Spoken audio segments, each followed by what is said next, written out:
Hello friends, आप देख रहे हैं आपका अपना यूट्यूब चैनल जीके क्लासेज 1972 और मैं आपके लिए लेकर आया हूं असिस्टेंट प्रोफेसर न्यू वैकेंसी इन राजस्थान से जुड़ी हुई महत्वपूर्ण अपडेट। अगर आप चैनल पर नए हैं तो चैनल को सब्सक्राइब जरूर कीजिएगा। चलिए वीडियो की शुरुआत करते हैं। तो दोस्तों ये देख सकते हैं आप, ये संविदा शिक्षक भर्ती अधिसूचना का विज्ञापन जो है यूनिवर्सिटी के द्वारा जारी किया गया है। तो किस यूनिवर्सिटी के द्वारा जारी किया गया ये भी मैं आपको अभी बताऊंगा। किस किस विषय में जारी किया गया वो आप देखिए। बम्पर वैकेंसीज है, सभी विषयों के लिए है। देख सकते हैं आप, विश्वविद्यालय में chemistry, physics, maths, zoology, botany, environmental studies, biotechnology, forensic science, nanomedical science, biomedical science, life science, microbiology, biochemistry, anthropology, food technology, computers, commerce, law, hotel management, tourism, business management, mass communication, journalism, education, physical education, yoga, naturopathy, music, home science, drawing and painting, library science, political science, social work, economics, history, geography, sociology, Buddhist studies, philosophy, psychology, English, Hindi, Sanskrit. अब आप देख सकते हैं कितने सारे पद जो है उनके लिए विज्ञापन जारी किया गया है।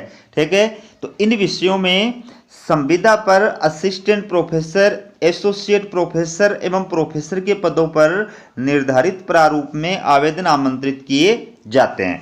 ठीक है, बात करते हैं योग्यता की। तो योग्यता आगे बताई जाएगी विस्तार के साथ में। यूजीसी रूल्स 2018 के अकॉर्डिंग जो योग्यताएं बताई गई हैं वो आप योग्यताएं जो है धारी होने चाहिए। आवेदन की अंतिम तिथि जो है वो है 15 सितंबर 2023 साय 4 बजे तक। याद रखना 15 सितंबर लास्ट डेट है। आवेदन शुल्क की बात करें तो आवेदन शुल्क 500 रुपये है। सभी कैटेगरी के अभ्यर्थियों का आवेदन शुल्क जो है 500 रुपये है। और अब बात करते हैं आपका सिलेक्शन जो है वो किस प्रकार से होगा। तो इसके अंदर आपका सिलेक्शन जो है वो इंटरव्यू के जरिए होगा। मैं आपको बता दूं कि आपके एपीआई स्कोर के आधार पर आपका जो है आपको शॉर्ट लिस्टेड किया जाएगा और जिन अभ्यर्थियों को शॉर्ट लिस्टेड किया जाएगा उन अभ्यर्थियों का डॉक्यूमेंट वेरिफिकेशन और इंटरव्यू होगा और सिलेक्शन जो होगा वो इंटरव्यू बेस पर होगा। तो ये संविदा की पोस्ट आपको पता ही है, संविदा की जो पोस्ट होती हैं वो अस्थायी होती हैं। ठीक है, और ये विश्वविद्यालय की ऑफिशियल वेबसाइट से यहाँ पर आपको जो है आवेदन फॉर्म डाउनलोड करना है। ठीक है, और आवेदन फॉर्म प्लस उसके साथ में आपके जो भी शैक्षणिक दस्तावेज है उनकी सेल्फ अटेस्टेड फोटोकॉपी, जो भी एक्सपीरियंस सर्टिफिकेट है उनकी सेल्फ अटेस्टेड फोटोकॉपी, आपके कास्ट सर्टिफिकेट की सेल्फ अटेस्टेड फोटोकॉपी, अगर आपने पेपर पब्लिश कर रखा है तो उसकी सेल्फ अटेस्टेड फोटोकॉपी, सब डॉक्यूमेंट्स की सेल्फ अटेस्टेड फोटोकॉपी जो है, और साथ ही साथ में 500 रुपये का डिमांड ड्राफ्ट डीडी जो है वो आपको 15 सितंबर 2023 तक सीलबंद लिफाफे में भर करके, और चाहे तो व्यक्तिगत रूप से और चाहे तो डाक के द्वारा कहाँ पर भेजना है। कुल सचिव, महाराजा सूरजमल ब्रज विश्वविद्यालय, चक सकीत्रा, कुंभेर, भरतपुर, ये जो एड्रेस है इस एड्रेस पर आपको जो है आवेदन फॉर्म भेजना है। तो आप समझ गए होंगे कि इसमें जो आवेदन करने हैं वो ऑफलाइन आवेदन करने हैं। ठीक है, और ये जो पोस्ट है ये स्ववित्त पोषित योजना के तहत निकाली गई है। ठीक है, अब बात करते हैं योग्यताओं की। देखिए, eligibility, conditions, qualifications and specialisation for post. तो सबसे पहले प्रोफेसर के लिए क्या योग्यताएं हैं, प्रोफेसर के लिए क्या योग्यताएं हैं वो आप देखिए। तो उसके पास में पहली बात तो क्या है, पीएचडी वो क्वालिफाइड होना चाहिए। ठीक है, किसी भी जिस विषय में आप अप्लाई कर रहे हैं उस विषय में या उससे संबद्ध विषय में आप पीएचडी क्वालिफाइड होने चाहिए। अब संबद्ध विषय का मतलब क्या है ये मैं आपको आज इसमें थोड़ा क्लियर करके बता देता हूँ। संबद्ध विषय या रिलेटेड विषय, ठीक है, इनका मतलब क्या होता है कि जैसे मान लीजिए आप कंप्यूटर साइंस के लिए अप्लाई कर रहे हैं। ठीक है, तो अगर आपने एमएससी कंप्यूटर साइंस से कर रखी है तो भी आप अप्लाई करने के योग्य हैं। अगर आपने एमसीए कर रखा है तो भी आप अप्लाई करने के योग्य हैं कंप्यूटर साइंस से। अगर आपने एमई कर रखा है कंप्यूटर साइंस से तो भी आप अप्लाई करने के योग्य हैं। अगर आपने एमटेक कंप्यूटर साइंस से कर रखा है तो भी आप अप्लाई करने के योग्य हैं। ठीक है, तो कंप्यूटर साइंस के ये विषय जो है वो क्या हो गए, ये रिलेवेंट विषय या संबद्ध विषय हो गए। ठीक है, बाकी तो एमसी डिग्री जो होती है मास्टर ऑफ कंप्यूटर साइंस। ठीक है, दूसरी बात, प्रोफेसर के लिए अप्लाई करने के लिए आपके 10 पेपर जो है, कम से कम 10 रिसर्च पेपर पब्लिश्ड होने चाहिए। लेकिन आपके ये 10 पेपर किस में पब्लिश्ड होने चाहिए, यूजीसी लिस्टेड जर्नल के अंदर पब्लिश्ड होने चाहिए तो ही वैलिड होंगे। इसके अलावा आपका टोटल जो रिसर्च स्कोर है वो 120 पॉइंट होना चाहिए, तो आप प्रोफेसर के लिए अप्लाई कर सकते हैं। दूसरी इसमें शर्त क्या दे रखी है साथ में, कि आपका किसी भी यूनिवर्सिटी या कॉलेज के अंदर असिस्टेंट प्रोफेसर या एसोसिएट प्रोफेसर या प्रोफेसर के रूप में कार्य करने का 10 साल का एक्सपीरियंस होना चाहिए। टीचिंग एक्सपीरियंस या फिर रिसर्च एक्सपीरियंस आपका होना चाहिए, तो आप अप्लाई करने के योग्य हैं। या फिर वर्ल्ड की टॉप जो 500 यूनिवर्सिटीज हैं उनमें से किसी यूनिवर्सिटी के अंदर आपकी पीएचडी होनी चाहिए। ठीक है, अब दूसरी बात करते हैं एसोसिएट प्रोफेसर की।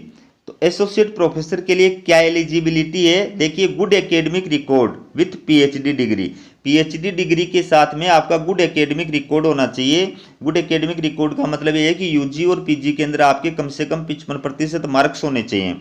दूसरी बात इसमें क्या बताई है कि a master degree with a least 55% marks, कि जिस सब्जेक्ट में आप अप्लाई कर रहे हैं उस सब्जेक्ट में या उससे संबद्ध विषय के अंदर आपके पास में मास्टर डिग्री होनी चाहिए, पीजी आपकी होनी चाहिए और उसमें कम से कम 55% मार्क्स आपके होने चाहिए।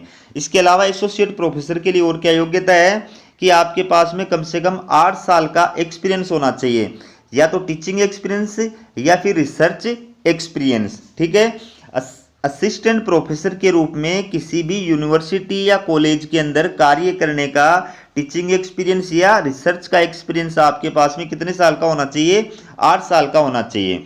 ठीक है, इसके अलावा आपके कम से कम 7 पेपर जो है वो पब्लिश्ड होने चाहिए, लेकिन ये पेपर जो है वो यूजीसी लिस्टेड जर्नल के अंदर ही पब्लिश्ड होने चाहिए तो ही मान्य होंगे, वरना मान्य नहीं होंगे। और आपका टोटल जो रिसर्च स्कोर है वो कितना होना चाहिए, 75 यानी 75 अंक होना चाहिए। ठीक है, इसके बाद देखिए बात करते हैं असिस्टेंट प्रोफेसर की।